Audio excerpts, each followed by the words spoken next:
Bom, eu me desafiei a me tornar um escritor de contos em 100 horas. Uma centena de horas. A ideia eu tive quando eu comecei a ver um vídeo no YouTube do Nerd Forge, onde o noivo da menina ali do YouTube, ele aprende a desenhar em 100 horas. Então ele era um péssimo desenhista, e ela passa 100 horas de conteúdo e treino para ele, e ele aprende a ficar muito bom no desenho. Então, realmente eu achei muito interessante essa ideia. E eu pensei, e se eu fizer isso para contos, né? Então eu fui para IA, né? Eu uso o Cloud. Fui lá pedir para ele gerar um planejamento para mim, para eu poder aprender a escrever contos em 100 horas. E ele desenhou um planejamento bem legal. Eu posso estar compartilhando depois, mas eu já fiz cerca de 5 horas desse planejamento e estou gostando bastante. Ele começa com bastante teoria e repertório, né? Obviamente eu tenho que ler bastante conto para poder aprender a escrever. Então, um pouquinho antes, né, falando sobre por que eu estou fazendo isso. Eu sempre gostei de contos, não li muitos, mas eu gosto da ideia, né, de contos. Eu gosto da ideia de escrever contos também. Já escrevi um ou outro aí na vida, mas nada muito bom, né? E eu queria entender um pouco mais, entender como que funciona, qual que são realmente as diferenças, as práticas dos grandes contistas, a diferença entre eles. E o planejamento foi legal por causa disso. Então, o que aconteceu nessas últimas 5 horas? Primeiro, ele falou para eu ler dois textos teóricos. Né? O primeiro alguns aspectos do conto, do Júlio Cortázar para os brasileiros, né? E eu gostei bastante. É uma palestra que ele deu em Cuba, se eu não me engano, parece que é isso que acontece. E eu achei muito legal. Muito legal todo o conteúdo. Deu para aprender bastante coisa. Ele fala assim, tem uns aprendizados muito bons, né? Alguns deles aqui que eu posso compartilhar. Ele compara o conto com a fotografia. Ele fala que diferente de um filme, né? Um romance pode ser um filme, é uma história sendo contada, tal, enquanto o conto é uma fotografia em um espaço muito apertado ali de tempo, você precisa passar uma sensação para a pessoa e contar toda uma história. Então é meio que invertida a coisa, né? Você conta uma história com apenas uma foto. Né? Então essa é uma ideia ali por trás do conto.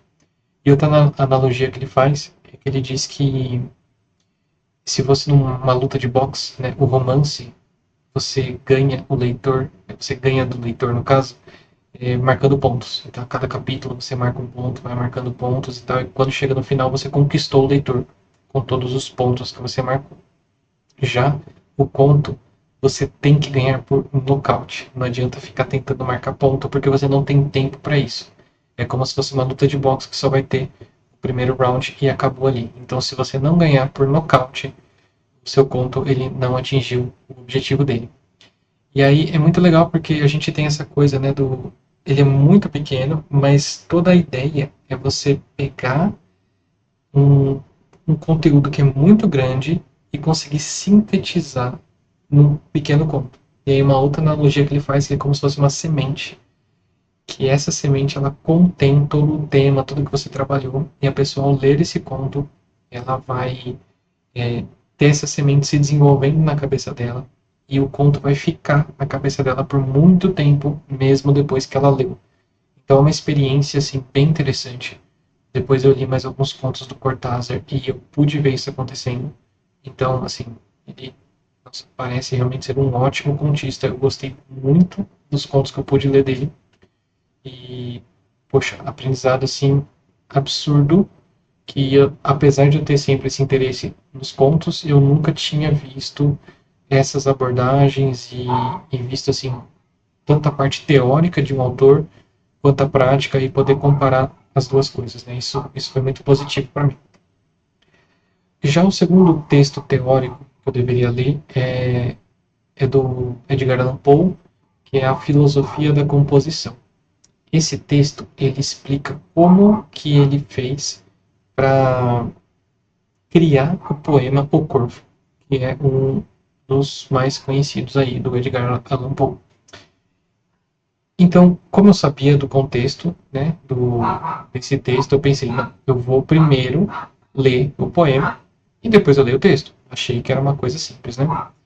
E antes disso, eu até fiquei me perguntando, falei, poxa, mas se eu estou tentando aprender sobre conto, por que que a IA tá mandando eu ler sobre um poema, né? O que será que isso tem a ver?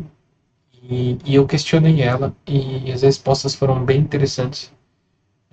Mas, assim, a resposta foi suficiente para me convencer a ler, mas depois que eu li, aí eu entendi que realmente uma coisa está totalmente ligada uma com a outra. Inclusive, no texto do Cortázar, ele diz que o conto ele é um irmão da poesia. Ele põe uma palavra lá que eu sempre esqueço, mas é como se fosse um irmão de um outro universo, né? Em uma outra realidade, ele seria um irmão da poesia. E é legal essa ideia porque, de fato, o conto ele é uma forma poética, né, de você passar uma situação, passar um tema, uma história, um sentimento. E eu entendo que o impacto da poesia, da mesma forma, ela ganha por nocaute. Ela trabalha com o sentimento, ela trabalha com aquilo de ficar ressoando na sua cabeça muito tempo depois que você leu. Então o conto ele tem essa particularidade de ser breve, assim como a poesia. Enquanto o romance ele herda ali da poesia épica, né? Que é aquela grandes poemas, vários cantos e etc. Onde ele vai tipo, marcando pontos, né? E você, a gente tem o nocaute da poesia curta e do conto curto também. E os dois eles trabalham de forma muito semelhante. Então, voltando, eu li o Corvo, eu li várias traduções. Eu li a do Fernando Pessoa, Machado de Assis e uma outra lá, um pouco mais recente. Eu, ainda bem, eu acho, eu li primeiro a do Fernando Pessoa e eu achei ela muito, muito boa mesmo. Realmente me prendeu. Ela tem uma característica meio hipnótica, ela mexe muito com as palavras. Eu achei que o Fernando Pessoa fez um trabalho muito legal nessa tradução. E depois eu li a do Machado de Assis, também gostei. Ele tem umas abordagens diferentes, que trabalha algumas outras coisas de forma diferente. E cada tradução foi me ajudando a entender melhor a poesia como um todo, né? A história que está sendo contada ali. E por último eu li em inglês, né? E no original. E como eu já tinha pego as traduções também, apesar das palavras difíceis, deu para entender, deu para pegar, e deu para pegar a sonoridade do original também, que eu acho que a do Fernando Pessoa foi o que mais conseguiu trabalhar essa questão da sonoridade das palavras, né? Por isso que eu gostei bastante também da tradução dele. E, bom, fiquei realmente impressionado com a poesia, e depois eu fui ler o texto, né? Que é a filosofia da composição. Esse texto, ele assim, vai direto ao ponto, realmente. Ele explica como que ele fez para criar essa poesia. E ele fala que foi um processo matemático, né? Ele usa realmente essa palavra. Então ele fala assim, olha, eu simplesmente queria fazer um poema e eu queria que ele fosse assim, assado, eu queria trabalhar com esse tema por causa disso. Eu queria, e ele vai explicando tudo e uma coisa vai puxando a outra. Então ele fala, o tema é assim, então eu quero trabalhar com essas questões, então o local eu escolhi por causa disso, um dia chuvoso por causa daquilo. Então, aí ele fala, eu quero ter um refrão. Então ele primeiro decidiu a estrutura. A primeira coisa que eu acho que ele decide é o tamanho. Ele fala que é cerca de 100 versos. E aí depois ele decide que ele quer ter um refrão que vai ser repetido. Essa repetição cada vez vai significar uma coisa diferente. Ele fica quebrando a cabeça como que uma pessoa fica repetindo a mesma coisa e cada vez significando uma coisa diferente. Aí ele pensa num papagaio e a coisa vai, né? Ele troca esse papagaio pelo corvo depois e ele vai explicando todo o processo, como que ele fez para realmente conseguir chegar no produto final. E é muito interessante a análise dele. E isso acho que mostra que a mesma abordagem, não quero usar a palavra fórmula, mas a mesma abordagem, ela pode ser feita para a criação de um conto. Então, você poder escolher o tema ou começar talvez pelo tamanho, porque o tamanho ele vai te restringir em algumas coisas. Se eu quero um conto, por exemplo, do Cortázar que eu li, a continuidade dos parques. Ele é um conto minúsculo, ele cabe ali em uma página. Então, esse conto, por ser tão pequeno, ele tem que ser muito direto ao ponto, ele tem que realmente te atingir ali no primeiro golpe, né? Vamos pôr dessa forma.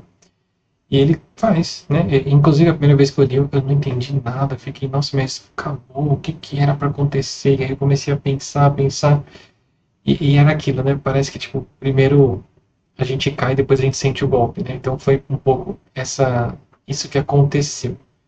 Eu achei muito legal. E, enfim, eu acho que essa abordagem do Alan Poe, ela explica como que a gente pode fazer esse tipo de coisa. Decidir a estrutura, decidir as técnicas que vão ser utilizadas. No caso, ele usou o refrão ali no poema, mas existem técnicas diferentes nos contos também. Eu vou estar aprendendo aí ao longo dessas 95 horas que faltam. E escolhendo as coisas, né? Conforme a gente vai escolhendo, a gente chega em um plano, em um planejamento, e a gente vai desenvolvendo a escrita desse conto de acordo com esse planejamento. Então, assim, fica muito, muito legal mesmo trabalhar dessa maneira. Enfim, eu li mais 4 contos do Cortázar. Os contos que eu li, né, tirando aí a continuidade dos parques, eu li A Casa Tomada, eu li A Carta a uma Senhoria em Paris, eu li A Noite de Barriga para Cima e, por último, eu li O Jogo. Ou é o Fim do Jogo, eu não lembro o nome certinho agora. Todos muito, muito legais. A Casa Tomada, assim, realmente você vai lendo e o negócio vai te levando e você fica pensando o que está acontecendo aqui. E as coisas vão realmente bagunçando a cabeça e de repente o conto acaba. Então você fica querendo saber mais, você fica se perguntando o que aconteceu. Então uma coisa que eu tirei dele é o conto ele não precisa explicar tudo. Ele deixa as questões abertas. Então eu achei que essa foi uma interpretação interessante do processo do Cortázar e voltando de novo ao texto dele, alguns aspectos do conto, né, da palestra dele lá, onde ele fala de, você deixa perguntas, a pessoa vai ficar se fazendo perguntas e ela vai ficar trabalhando naquilo mesmo depois que ela terminou de ler. Então, o conto aberto, ele traz essa questão. Aí depois eu fui ler A Carta a uma Senhoria em Paris. E esse, assim, realmente ele eu comecei a ver algumas coisas que ele faz que eu linkei também com o anterior, onde ele vai jogando coisas no meio da conversa completamente natural. Então eu achei legal isso, ele faz de uma forma muito natural. E você fica assim, com aquela dúvida atrás da orelha, né? Poxa, por que ele tá falando disso? Por que ele falou disso de novo? E vai, né? E a coisa vai indo, vai andando, e ele repetindo as mesmas coisas até que você percebe que aquilo que ele começou a falar lá atrás é extremamente importante lá na frente. Bom, eu não posso dar spoiler disso, mas tem a ver com os coelhinhos. O quarto ponto que eu li dele foi A Noite de Barriga para Cima. Esse, na metade para frente ali, eu comecei a duvidar de uma questão que poderia estar acontecendo e chutei ali o que seria realmente o final do conto. Enfim, adivinhar o final não significa que o conto deixou de ser bom, ele continua sendo bom, continua sendo interessante, e ele fala sobre uma questão ali da pessoa meio delirando, meio sonhando, dormindo, acordando e vivendo duas realidades ao mesmo tempo, a do sonho, sabe, aquele momento onde você está sonhando e você acorda, aí de repente você dorme de novo e o sonho continua. Esse é o tema desse conto. E E eu achei muito legal porque eu li esse conto quando eu tava com bastante sono. Então, eu acho que ele foi mais forte por causa disso. Mas ele trabalhou muito bem essa questão e ele faz uma jogada muito interessante também no final. E o último foi o jogo, ou eu não lembro agora se o nome é O Fim do Jogo. Mas esse também eu achei muito bom. Esse não tava, eu acho que foi o único. Não, esse e A Carta a uma Senhorita em Paris foram os únicos que não estavam no planejamento que a IA gerou para mim. Mas eu li porque tinha terminado um conto, era o próximo da lista, aí eu falei, bom, vou continuar lendo aqui. E simplesmente foram muito bons. Então eu fico pensando assim, outros que eu poderia ler ali, se seriam legais também. Na verdade eu li um outro, mas eu não vou comentar aqui. O jogo, ele é o maior de todos que eu li. E eu não sei se ele é maior que a Carta da Senhorita em Paris. Mas talvez mesmo tamanho ou um pouco maior. Mas eu gostei muito também. Ele fala ali de três crianças, ele fala de um jogo entre elas, e foi muito legal de novo a coincidência. Não sei se foi no mesmo dia ou no dia anterior, eu escrevi um texto falando sobre crianças e brincadeiras de crianças. Sobre as crianças não brincarem mais, não jogarem mais, não criarem suas próprias brincadeiras. Elas dependem muito dos adultos dizerem para elas o que elas devem ou não fazer. Enfim, esse texto também fica para uma outra hora, a gente fala sobre ele.